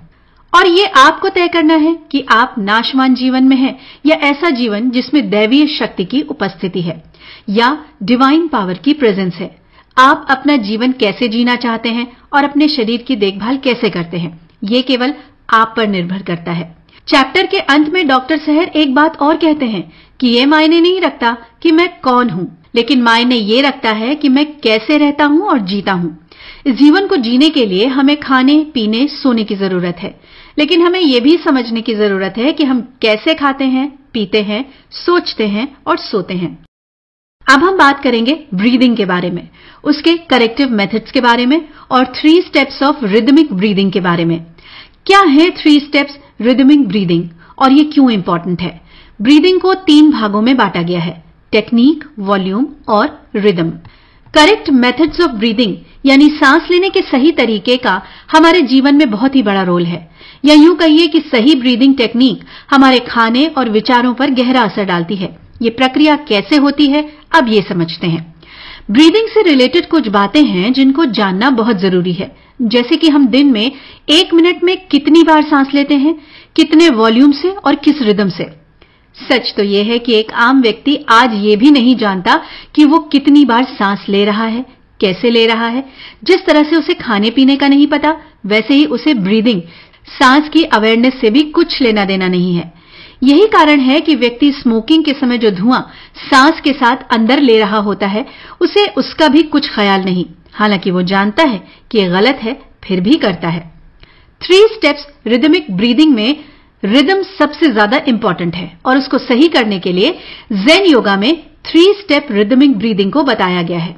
सही ब्रीदिंग रिदम वो है जो हम बचपन में लेते थे, जब 1-2 महीने के या साल भर के थे। लेकिन जैसे जैसे बड़े होते गए ये रिदम चेंज होती गई और आज जो हम ब्रीद लेते हैं वो सही नहीं है, क्योंकि आज हम जो सांस लेते हैं वो 18 से 20 लेते हैं हर मिनट में, जबकि योग के अकॉर्डिंग हमें 10 या 12 बार सांस लेनी चाहिए 1 मिनट में। 3 स्टेप रिदमिक ब्रीदिंग के पहले स्टेप में हमें सांस को नेचर यानी प्रकृति के साथ कैसे एक करना है ये आना चाहिए। दूसरे स्टेप में हम जो सांस ले रहे हैं, जो हवा फेफड़ों तक जा रही है, उसके वॉल्यूम को सही करेंगे, यानी वो हवा फेफड़ों तक पूरी जानी चाहिए। और तीसरा स्टेप में हम ब्रीदिंग के रिदम यानी सांस की लय को सही करते हैं। 3 स्टेप रिदमिक ब्रीदिंग को शॉर्ट में हम 3SRB भी कहते हैं। ज़ेन योग में जितनी भी एक्सरसाइजेस बताई गई हैं, उनमें सबसे आसान है 3SRB। पहली एक्सरसाइज में आपको सीधे लेटना होता है और अपने दोनों हाथों को अपने सिर के नीचे रखना होता है, जैसा कि हम अक्सर टीवी देखते समय करते हैं। लेकिन इस एक्सरसाइज को करते समय हमें कोई तकिया नहीं लेना है। अब आपको अपने पेट पर एक भारी किताब रखनी है। याद रखें, ये किताब आपकी नाभि के ऊपर रखी होनी चाहिए। अब धीरे धीरे सांस लें, इससे आपकी सांस लेने की आदत में सुधार होगा। और जब आप इसे रेगुलर करेंगे तो आप देखेंगे कि आप चलते फिरते भी उसी एक तरीके से सांस ले रहे हैं, यानी 1 मिनट में जितना लेना चाहिए वो आपके शरीर के लिए सही है। इसकी दूसरी एक्सरसाइज में आपको दीवार के सहारे खड़े होना है और अपने दोनों हाथों को ऊपर उठाना है। अब यहां आपको अपने हाथों की पोजीशन को जानना होगा। आपको अब आते हुए दूसरे स्टेप यानी ब्रीदिंग की दूसरी एक्सरसाइज में एक दीवार के साथ खड़े हो जाना है और अपने दोनों हाथ ऊपर लेकर जाना है। यहां आपके हाथों की पोजीशन कैसी होनी चाहिए उसको जानते हैं। अपने दोनों हाथों की हथेलियों को सामने की ओर रखना है, जैसे जब हम किसी को स्टॉप या रुकने के लिए कहते हैं वैसे, और उनको ऊपर लेके जाना है, फिर नीचे। यानी आपने वेट लिफ्टिंग करते हुए लोगों को देखा होगा कि वो कैसे वेट उठाते हैं, बस आपने वैसे ही हाथ ऊपर नीचे करना है। फर्क बस इतना है कि यहां इस एक्सरसाइज में आपके हाथों में वेट नहीं होगा, आपके हाथ खुले होंगे और आगे की तरफ होंगे। जब सांस अंदर लेंगे तो हाथ ऊपर जाएंगे और जब सांस छोड़ेंगे तो हाथ नीचे आएंगे। इस एक्सरसाइज के जरिए आप सही वॉल्यूम लेना और उसे लंग्स तक पहुंचना सीखते हैं, जो कि बहुत जरूरी है। इस एक्सरसाइज को करते समय आपकी पहले वाली एक्सरसाइज की रूटीन की सांस कैसे लेना है वो बनी रहनी चाहिए, और उसे रूटीन में लाने के लिए कम से कम आपको पहली एक्सरसाइज 6 महीने तक करनी चाहिए, ऐसा ज़ेन योग में लिखा है। पर यह जरूरी नहीं, आपको 6 मंथ तक करना ही करना है, इसमें टाइम ज्यादा भी लग सकता है। अब आते हैं 3SRB के लास्ट स्टेप रिदम पर। इस स्टेप में हमें किसी तरह के पोस्चर या एक्सरसाइज की जरूरत नहीं पड़ती, बल्कि ये ऑटोमेटिक एक रेंज में आ जाता है जब हम पहले 2 स्टेप में मास्टरी कर लेते हैं। तो इस चैप्टर में पूरी तरह से खाने के ऊपर बात की गई है कि हमें कितना खाना चाहिए, कब खाना चाहिए, कैसे खाना चाहिए, जो कि हमारे शरीर को नुकसान न करे और हमें अंदरूनी शक्ति मिले। और जब भी हम खाना खाएं उस समय शांत रहें और डिवाइन यानी परमात्मा को धन्यवाद दें जिसने हमें ये दिया। उस समय केवल खाने पर ध्यान लगाएं, किसी तरह की किसी के भी साथ कोई डिस्कशन में ना जाएं, न टीवी देखें बल्कि अपने थॉट्स को ही ऑब्जर्व करें।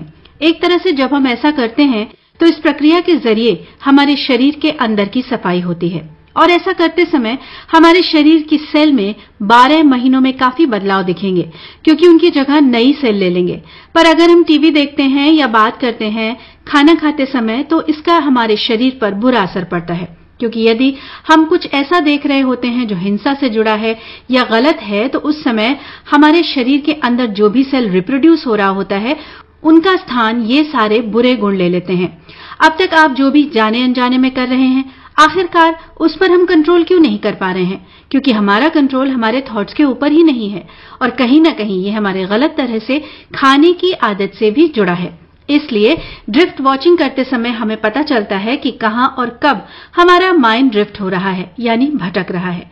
पर ऐसा नहीं कि उन कमजोरियों पर हमें एकदम से काम करना शुरू कर देना है, बल्कि हमें एक समय पर एक ही वीकनेस को लेना है और कम से कम 1 महीने तक उसी पर काम करना है। और स्पेशली जब हम खाना खा रहे हैं और इस काम को हमें अवेयरनेस से करना होगा, और जब इसे करने में हम एक्सपर्ट हो जाएंगे तो आप खुद में एक समय के बाद ऐसे चेंजेस देखेंगे जो पहले कभी ऑब्जर्व नहीं किए थे। यहाँ ये भी कहा गया है कि अगर आप में सामाजिक कार्य करने की इच्छा है तो आपका पहला सामाजिक कार्य वो होगा जो आप खुद पर या अपने मन पर करते हैं। जब आप ऐसा करते हैं तो आप इसे उस व्यक्ति पर करते हैं जिसकी पूरी विचार प्रक्रिया आप बदल सकते हैं, जो कि आप स्वयं हैं। आप खुद भी नहीं जानते कि आप खुद को सुधार कर कितना बड़ा सामाजिक कार्य कर रहे हैं। जब भी आप अपने अंदर किसी तरह का बदलाव लाने की कोशिश करते हैं अपनी हैबिट्स में या किसी और चीज में, तो सबसे पहले आपको अपने शरीर की जो गलत आदतें हैं उनको चेंज करना बहुत जरूरी है। क्योंकि जब हम खाना खा रहे होते हैं तो एक अच्छी थॉट के साथ उन भावनाओं को अपने अंदर ले रहे होते हैं और वो सारी वाइब्रेशन हमारे अंदर जाकर हमारे डेड सेल्स को रिप्लेस करती हैं, जिससे जो हमारे अंदर के पार्ट्स हैं वो नए हो जाते हैं। ज़ेन योग के आधार पर 24 घंटों के हिसाब से जिंदगी जीने के लिए खाने के 24 कौर काफी हैं, लेकिन ये तभी हो सकता है जब आप अपनी एनर्जी वेस्ट होने से बचाएंगे। क्योंकि जब आपकी एनर्जी खत्म नहीं होगी तो आपको ज्यादा भूख भी नहीं लगेगी। लेकिन ये एक दिन में नहीं हो सकता। इसके लिए पहले अपने खाने की मात्रा पर काम करना होगा। इसमें कई महीने लग सकते हैं, लेकिन समय के साथ आप खुद को बेहतर होते हुए महसूस करेंगे, फिर चाहे वो शारीरिक रूप से हो, मानसिक रूप से हो या फिर आध्यात्मिक रूप से। हमारा मेन काम है कि हम अपने खाने के जरिए अच्छे सेल्स को लाएं ताकि हमारे थॉट्स में भी ट्रांसफॉर्मेशन आए और हम आत्मिक तौर पर ग्रोथ करें, जिससे हम उस क्रिटिकल सर्टेन स्टेज तक पहुंच पाएं। तो इस तरह से हमारा खाना हमारी हेल्प उस क्रिटिकल सर्टेन स्टेज तक पहुंचने में हेल्प करता है। मतलब अच्छा खाना अच्छी सोच को, अच्छी सोच अच्छे सेल को, और अच्छे सेल अच्छे विचार के साथ माइंड को अच्छे से डेवलप करते हैं। स्टेप बाय स्टेप जो कुछ भी हम सीख रहे हैं, फूड हैबिट, ब्रीदिंग स्टेप्स या ड्रिफ्ट वॉचिंग, ये सब यम, नियम और आसन का हिस्सा है। ये एक ऐसा हिस्सा है जो आपको डिसइंफेक्शन चैम्बर में रहकर करना होगा। ये इंसान के दिमाग का एक बहुत बड़ा हिस्सा है जहां वो खुद को मास्टर समझता है। दिमाग के इस हिस्से में वो कुछ भी करता और सोचता है। उसके दिमाग में कई ऐसी इमेजेस आने लगती हैं जिसे वो जबरदस्ती सोचने या करने की कोशिश करता है। लेकिन डॉक्टर सेहर इस बात से इनकार करते हुए कहते हैं कि स्वतंत्र इच्छा कोई ऐसी चीज नहीं है जिसे करने के लिए हमें कोई जोर लगाना पड़े, बल्कि इसे आसानी से कंट्रोल में किया जा सकता है। जो लोग ज़ेन योग करते हैं या जिनका अपने विचारों पर कंट्रोल होता है, वे बड़े बड़े निर्णय यूं ही ले लेते हैं, और ऐसा इसलिए होता है क्योंकि उनका अपने विचार और स्वतंत्र इच्छा पर कंट्रोल होता है। ये एक प्रवाह की तरह है जो आपके जीवन में आता जाता है।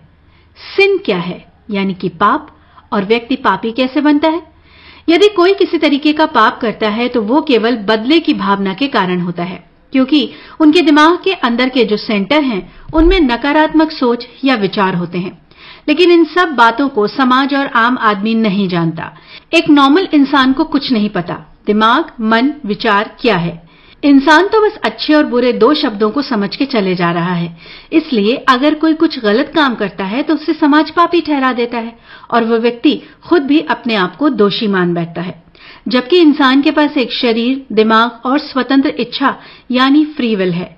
फ्री विल उसे किसी भी काम को किसी भी तरह करने की चॉइस देता है। हमारे दिमाग के 4 भाग और उसके सेंटर हैं। पहले भाग में ये 4 सेंटर हैं: IESM, और यही सब वो काम होते हैं जिन्हें सबसे ज्यादा हमें कंट्रोल में करना होता है। ये चारों मिलके कैसे हमारी विल पावर पर हावी होते हैं, इस पर बात करते हैं। इन चारों सेंटर्स में आई सेंटर को सबसे सीनियर माना गया है, और वो इसलिए क्योंकि यहीं पर व्यक्ति के विचार डेवलप होते हैं और इसकी इंटेंसिटी यानी स्पीड सबसे ज्यादा होती है। इसकी पॉजिटिव या नेगेटिव स्पीड 400 होती है। ई और एस की इंटेंसिटी प्लस या माइनस 150 होती है और इन दोनों की फोर्स मिला के 300 हो जाती है। तो वो आई सेंटर की स्पीड को भी अपने अंदर ऐड कर लेते हैं। और जैसा कि हमने चैप्टर 10 में बताया था कि एम सेंटर बाकी 3 सेंटर के बेस पर डिसीजन लेता है, तो जब एम सेंटर इन तीनों को फॉलो करता है और यहीं पर आई की इंटेंसिटी 0 हो जाती है और इंसान का अपनी इच्छा, अपने मन पर कंट्रोल ना होने पर वो गलत चीजें कर बैठता है। इंसान और जानवर दोनों के पास दिमाग है, सिर्फ फर्क इतना है कि इंसान अपनी चॉइस के हिसाब से अपनी लाइफ को एक डायरेक्शन दे सकते हैं और यहीं पर इंसान के लिए उसकी चॉइसेस को समझना कठिन हो जाता है और यही उस पर डिपेंड करता है कि उसके दिमाग के सेंटर कैसे काम करेंगे, पॉजिटिवली या नेगेटिवली। पर यदि हम ड्रिफ्ट वॉचिंग, फूड और ब्रीदिंग पर ध्यान दें तो सब मिलके हमें हमारी विल पावर पर कंट्रोल करने में मदद करता है। इसलिए डॉक्टर सेहर कहते हैं कि कोई भी पापी नहीं है और यदि हम ज़ेन योगा में दिए करेक्टिव मेथड्स करने और बाकी सब छोटे छोटे चेंजेस जो हमने पिछले चैप्टर्स में सीखे, ड्रिफ्टिंग और ब्रीदिंग, तो सब मिलके हमें हमारी विल पावर पर कंट्रोल करने में मदद करते हैं। इसलिए कुछ भी चेंजेस करने के लिए, चाहे किसी भी तरीके का बदलाव हो, उसके लिए हमें उस क्रिटिकल सर्टेन स्टेट तक पहुंचना जरूरी है। बिना वहां पहुंचे या उसे समझे हम एक जानवर के समान हैं। ये ज़ेन योगा में लिखा है कि तुम्हारी एजुकेशन, तुम्हारा फाइनेंस, सब कुछ भी नहीं जब तक कि क्रिटिकल सर्टेन स्टेट नहीं पा लेते, और बिना इसके आप एक खतरनाक युद्ध अपने आप से इस दुनिया में होते हुए लड़ रहे हैं और जिसे आप लड़ तो रहे हैं पर जीत नहीं सकते हैं, क्योंकि एक दिन मृत्यु आएगी और इस शरीर को नाश कर देगी। अब समझते हैं हमारे मन के सेंटर्स IESM का आपसी तालमेल ना होने के कारण इंसान के दिमाग के सेंटर्स की स्पीड यानी IESM की रफ्तार अलग अलग होती है। मतलब I:2, E:4, S:8 और M:2। यहाँ E और S दोनों की स्पीड I और M की स्पीड से अधिक है। इसलिए ये बहुत जरूरी है कि जब भी हम अपने जीवन में कुछ भी करने या किसी आदत को बदलने का फैसला करें तो I और E सेंटर की आपस में एकता या समझौता हो, क्योंकि अगर ऐसा नहीं होता है तो हम कितनी भी कोशिश कर ले किसी भी आदत या डिसीजन को पूरा नहीं कर सकते हैं। कई बार ऐसा होता भी है कि हमारा आई सेंटर किसी विचार को या काम को करने का डिसीजन तो लेता है पर ई और एस उसको अनदेखा करते हैं, और ऐसा इसलिए होता है क्योंकि आई सेंटर जब हमें कुछ करने के लिए ऑर्डर भेजता है तो ई और एस उसके साथ अग्री नहीं होते और आई सेंटर के डिसीजन को स्वीकार करने से इनकार कर देते हैं। इसलिए जब ये सभी सेंटर्स यानी IES एक साथ होंगे तभी हम किसी भी आदत को बदल पाएंगे, नहीं तो ऐसा नहीं होगा। ज़ेन योगा में इस बात को 2 एग्जाम्पल्स के साथ समझाया गया है, एक करेक्ट एग्जाम्पल और दूसरा इनकरेक्ट एग्जाम्पल। पहले बात करेंगे सेंटर के इनकरेक्ट एग्जाम्पल की। मान लीजिए आप रात को सोने से पहले डिसाइड करते हैं कि आप कल सुबह जल्दी उठेंगे और XYZ काम खत्म करके ऑफिस जल्दी जाएंगे, और आप ये कमांड E, S और M सेंटर को भेज भी देते हैं और सुबह अलार्म बजता है पर आप उठ नहीं पाते क्योंकि आपके शरीर को इसकी आदत नहीं। और दूसरा, आपने कमांड E, S और M को भेज तो दी थी पर वो उस समय I के साथ अलाइन में या समझौते में नहीं थे, क्योंकि S सेंटर के अंदर बहुत सारी इंटेंसिटी और स्पीड है और वो कहीं ना कहीं आपकी हैबिट्स को गवर्न कर रहा है। तो जब I सेंटर S सेंटर से सहमति नहीं लेते तो आपकी बॉडी आपको वो डिसीजन के लिए एक्सेप्ट नहीं कर पाती। इस तरह आप वापस उसी टाइम पर उठेंगे जिस टाइम पर आप रोजमर्रा उठते हैं, और जब ऐसा होगा तो आप कहीं ना कहीं रिग्रेट करेंगे, आपका मूड खराब होगा जो कि ठीक नहीं है। अब दूसरे एग्जाम्पल की बात करते हैं जिसमें आपको सुबह 4 बजे किसी पिकनिक पर जाना है या फिर आपको खेलने जाना है। तो आपने सोने से पहले अलार्म लगा दिया और फिर सोचने लग गए कि कल मैं ये ड्रेस पहनूंगा, ऐसे तैयारी करूंगा, और आप बहुत ही एक्साइटेड हैं जाने के लिए। तो आपकी इस टाइम पर जो एक्साइटमेंट है उसमें E और S दोनों सेंटर की सहमति है, मतलब जब आप ये सब सोचते हुए सोते हैं तो उस समय आपका ई और एस आपके आई सेंटर के साथ अलाइन कर रहा होता है और ये आपका डिसीजन आपके ई और एस सेंटर को भी अच्छा लग रहा है। तो इस सिनेरियो में होगा ये कि हो सकता है आपकी नींद सुबह आपके अलार्म बजने के भी 5 मिनट पहले खुल जाए। तो यही डिफरेंस है ई और एस का आई सेंटर के साथ अलाइनमेंट और नॉन अलाइनमेंट का। और यही कारण है कि क्यों हमारे बहुत से डिसीजन एग्जीक्यूट नहीं हो पाते। इसलिए किसी और को समझने के लिए पहले हमें खुद को समझना होगा। हमें अपने सेंटर्स को एकजुट करना और अपना मानसिक संतुलन बनाए रखना होगा और तभी हम इतने सक्षम हो पाएंगे कि हम किसी और की बात सुन सकें और उसे समझ सकें, किसी को जज करने के बजाय। और दूसरा व्यक्ति भी आप पर विश्वास कर सकेगा कि कम से कम आप उसे समझ तो सकते हैं और इन सब तरीकों से आप एक बेहतर इंसान बन पाएंगे। इस चैप्टर में हम बात करेंगे कि कैसे दिमाग के सेंटर के तालमेल को रिस्टोर या रिसेट करें। जैसा कि हमने पिछले चैप्टर में भी जाना कि किस तरह अगर दिमाग के सेंटर की आपस में एग्रीमेंट या सहमति ना हो तो कोई भी जीवन में बदलाव नहीं हो सकता। अब हम ये समझेंगे कि कैसे इन सेंटर्स के बीच में हमें तालमेल करना आना चाहिए ताकि आप अपने दिमाग पर कंट्रोल करके अपनी विल पावर का सही इस्तेमाल करके उस क्रिटिकल सर्टेन स्टेज तक पहुंच पाएं। अब तक हमने जो कुछ भी सुना और समझा है उसमें केवल एक ही बात पर जोर दिया गया है और वो है मन और विचार, और इसके बाद इन विचारों को कंट्रोल करने के मेथड्स या एक्सरसाइज के बारे में बताया गया है, यानी खाने पीने की आदतें, विचारों को देखना या समझना, सोना, सही से सांस लेना इत्यादि। और अगर हमें अपने कर्मों को ठीक करना है तो हमें अपने विचारों को ठीक से कंट्रोल में करना आना चाहिए, जिसके लिए हमारे मन के सभी सेंटर्स का बैलेंस्ड होना जरूरी है। और इसे कैसे करना है इसे हम इस चैप्टर में एक बार फिर समझेंगे। हमारा दिमाग सेल्यूलर, मॉलिक्यूलर और इलेक्ट्रॉनिक लेवल पर काम करता है, पर ये कैसे करता है इसके हम एग्जाम्पल से समझेंगे। हमारे दिमाग का जो मेन हिस्सा है जिसके जरिए से हम सोचते हैं, निर्णय लेते हैं, यानी पहला भाग जहां आई, ई, एस और एम केंद्र हैं, वो सेल्यूलर योजना पर काम करता है और हमारी 5 इंद्रियों के जरिए से सभी आवेगों को अपने भीतर ले जाता है, अर्थात जो हम खाते हैं, पीते हैं, सुनते या महसूस करते और देखते हैं, उसके जरिए हमारी आदतें हमारे एक्शन या जो भी काम हम करते हैं उसके रूप में सामने आती हैं। इस तरह हमारा सामान्य दिमाग सेल्यूलर लेवल यानी कोशिकीय तरीके से काम करता है। दिमाग का मानसिक केंद्र मॉलिक्यूलर लेवल पर काम करता है। मतलब एक सामान्य व्यक्ति जिसका दिमाग सेल्यूलर लेवल पर काम करता है तो अगर उसके सामने किसी पहाड़ की छवि है तो वो केवल उसे देख सकता है, लेकिन जिस व्यक्ति का दिमाग आणविक स्तर पर या मॉलिक्यूलर लेवल पर काम करता है तो वो पर्वत और उसके आसपास क्या है उसे भी महसूस कर और जान सकता है। उसी तरह जिसका दिमाग इलेक्ट्रॉनिक लेवल पे काम करता है वो न केवल पहाड़ या उसके आसपास बल्कि उसके अंदर क्या है ये भी देख सकता है। सुनने में अजीब लगता है, लेकिन जो एक खास क्रिटिकल स्टेज तक पहुंच जाते हैं वो ऐसा कर सकते हैं और जो नहीं पहुंच पाते उन्हें समझना भी मुश्किल होता है। जो साधु संत होते हैं उनके दिमाग का तीसरा और चौथा स्तर खुल चुका होता है और वो इस लेवल पर काम कर सकते हैं। फॉर एग्जाम्पल, जिस व्यक्ति का दिमाग सेल्यूलर लेवल पर होगा वो केवल किताब का वही पेज पढ़ पाएगा जो उसके सामने खुला हो, और जिसका माइंड मॉलिक्यूलर लेवल पर काम करता हो वो उस किताब के बाकी पन्नों को भी बिना पढ़े पढ़ सकता है कि उसमें क्या लिखा है, पर उसको उस किताब की भाषा पता होनी चाहिए। लेकिन जिसका दिमाग इलेक्ट्रॉनिक लेवल का होता है वो बिना किताब खोले उसमें क्या है ये सब बता सकता है, फिर चाहे उसको वो लैंग्वेज आती हो या नहीं जो उस किताब में लिखी है। यही फर्क है इन तीनों चरणों में।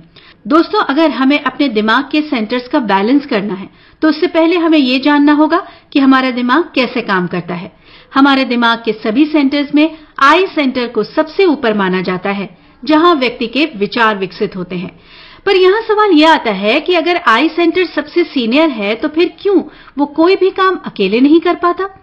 ऐसा इसलिए है क्योंकि ई और एस आई के साथ जब समझौते में या एकजुट नहीं होते हैं, और दूसरी बात यहाँ ई और एस दोनों में आई और एम की तुलना में अधिक स्पीड होती है। इसलिए ये बहुत इंपॉर्टेंट है कि जब भी आप अपने जीवन में कुछ भी करने का फैसला लें या कोई आदत बदलने का, तो ई और एस को आई के साथ सहमत या एक होना होगा, क्योंकि अगर ऐसा नहीं होता है तो हम कितनी भी कोशिश कर लें हम किसी भी आदत या डिसीजन को पूरा नहीं कर सकते। हमने आपको पिछले चैप्टर में बहुत अच्छी तरह समझाया था कि दिमाग के सेंटर्स के बीच तालमेल या समझौता क्यों नहीं हो पाता।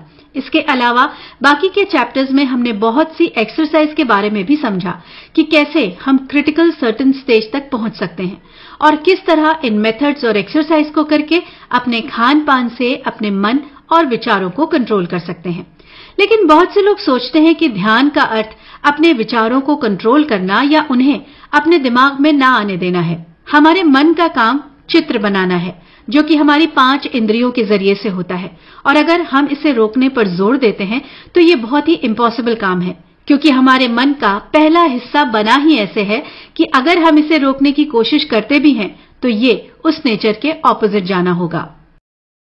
इस चैप्टर का नाम ही इसका संपूर्ण सार या एसेंस है, बल्कि आप कहते हैं कि ये इस पूरी किताब का सार है, जीवन। लेखक इसमें कहते हैं कि इस किताब में जो कुछ भी लिखा गया है वो यूं ही नहीं बल्कि अनुभव से लिखा गया है, और ये सब जीवन के बारे में प्रैक्टिकल बातें हैं। किताब में एक मैजिक फॉर्मूला की बात की गई है, जिससे आपको इस मैजिक फॉर्मूला या मंत्र को हर दिन रिपीट करना है और अपने दिमाग में रखना है, जिससे आप उस क्रिटिकल सर्टेन स्टेज तक पहुंच पाएंगे। पर आखिर वो मैजिक फॉर्मूला है क्या? What is the purpose of life and birth? जीवन और जन्म का उद्देश्य क्या है? यही है वो मैजिक फॉर्मूला। एक व्यक्ति अपने जीवन में कुछ भी करता है, उससे उसी समय खुद को पूछना चाहिए कि जीवन और जन्म का उद्देश्य क्या है, और क्या मेरा ये काम मुझे मेरे उद्देश्य के करीब ले जा रहा है? अगर आपका उत्तर ईमानदार और सीधा नहीं है तो आप जो कुछ भी कर रहे हैं वो एक ड्रिफ्ट है। यही एक सवाल जिसे आपको अपने दिमाग में रखना है, और इसी पर आपको रोज मेडिटेशन करना है। हमें इसी बात पर ध्यान देना है कि क्या हमारा जीवन एक जानवर की तरह है जो सिर्फ रिप्रोडक्शन के लिए बना है और फिर मर जाने के लिए, या फिर हमारा जो जन्म हुआ है वो एक मानव शरीर के रूप में है जो इस पृथ्वी की सबसे विकसित स्पीशीज है। इसलिए ये हम पर है कि हमें कैसे जीवन को जीना है। अगर हम इसे उन जंगली जानवरों की तरह जीते हैं तो उनमें और हम में फर्क क्या रह जाएगा?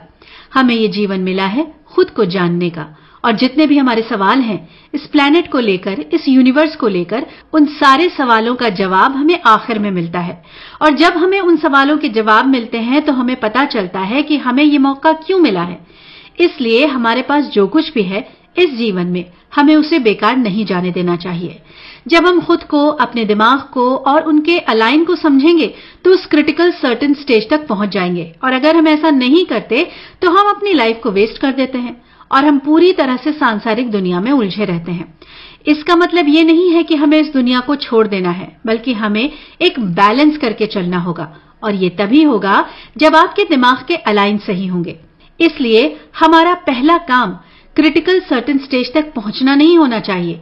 जैसे कि हमने पहले भी कई चैप्टर्स में कहा है कि शॉर्टकट तरीके बाद में मुश्किल ही खड़ी करते हैं। इसलिए आपका पहला काम अपने मन और विचारों पर होना चाहिए। जब आप ये कर लेंगे तो अपने आप बाकी चीजों पर कंट्रोल कर पाएंगे, फिर चाहे वो सांसारिक चीजें ही क्यों ना हो। आप खुद समझ पाएंगे कि क्या सही है और क्या गलत, और जब ये समझ जाएंगे और आपके जीवन की दशा और दिशा दोनों ही बदल जाएंगे और लाइफ को एक फ्लो मिलेगा, क्योंकि आपके मन और विचारों का प्रोसेस बदलेगा। और जब आपका दिमाग एक जगह पर केंद्रित होकर काम करेगा तो उस काम को जो आप करना चाहते हैं उसको करने का पावर बढ़ेगा, और फिर आपको सक्सेस के लिए स्ट्रगल नहीं करना पड़ेगा। अब यहाँ एक और सवाल है कि क्या ये सब प्रैक्टिस करनी जरूरी है? तो इसका एक्सप्लेनेशन देते हुए वो कहते हैं कि मान लीजिए एक थर्मामीटर है जिसमें कुछ पॉइंट्स बने हुए हैं और उसका सेफ पॉइंट 100 तक है, और जैसे ही वो पॉइंट क्रॉस होता है तो उसे अनसेफ माना जाता है और एक टाइम पर वो फट भी सकता है। इसी तरह हम जो भी काम जरूरत से ज्यादा करते हैं, चाहे खाना, सोना या कुछ भी, तो हमारे शरीर को वो उस सेफ पॉइंट के ऊपर ले जाता है। तो ये सारी ज़ेन योगा प्रैक्टिस हमारी हेल्प करती है कि हमारा सेफ्टी पॉइंट क्रॉस ना हो, क्योंकि जब सेफ्टी पॉइंट क्रॉस होता है तो हमारा मन और विचार कुछ भी हमारे कंट्रोल में नहीं होता, तब हम जानवर की तरह बिहेव करते हैं। इसलिए इस राह पर चलते हुए जब आप बाकी दूसरे लोगों को देखेंगे तो पाएंगे कि वे लोग जागे तो हैं पर जागरूक नहीं हैं, या वे फुल अवेयरनेस में नहीं हैं, तभी तो लड़ाइयां होती हैं, झगड़े होते हैं। इसलिए अगर आप में सोशल वर्क करने की इच्छा है तो आपका पहला सोशल वर्क वही होगा जो आप खुद पर या अपने विचारों पर करेंगे। आप जब ऐसे करते हैं तो आप एक उस इंसान पर करते हैं जिसके पूरे थॉट प्रोसेस को आप बदल रहे हैं, जो कि आप खुद हैं। अपने आप को बेहतर बना के आप कितना बड़ा सोशल वर्क कर रहे हैं, ये आप खुद भी नहीं जानते। और जब आप ऐसा करते हैं तो ये पूरा नेचर, जिसे गॉड या भगवान कहते हैं, वो भी आपकी हेल्प करता है।